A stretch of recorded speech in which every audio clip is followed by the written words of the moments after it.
ஐயோ பால் பொங்கிருச்சே. அத்தை வீட்டுல சும்மா தானே இருக்கீங்க, பால் பொங்குது இல்ல, வந்து ஆஃப் பண்ண மாட்டீங்களா?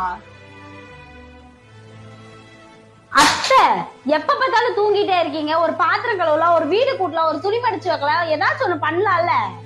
முன்ன மாதிரி என்னால வேலை செய்ய முடியலம்மா, இல்லன்னா நான் செஞ்சிருப்பேன்.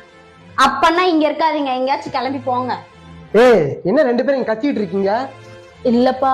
என்ன இல்லப்பா, என்னால இவங்களை வச்சுட்டு சமாளிக்கவே முடியல. என்ன பண்ணாலும் சண்டை, என்ன பேசினாலும் சண்டை. இதுக்கப்புறம் நான் தான் இந்த வீட்டை விட்டு போகணும் போல, அப்பதான் நிம்மதியா இருக்க முடியும். மா, உனக்கு என்னதான் பிரச்சனை? வீட்டுல சும்மா இருக்க முடியாதா?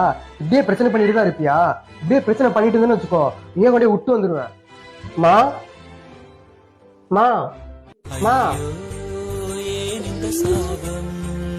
எல்லாம் என்றோ நான் செய்த பாவம்.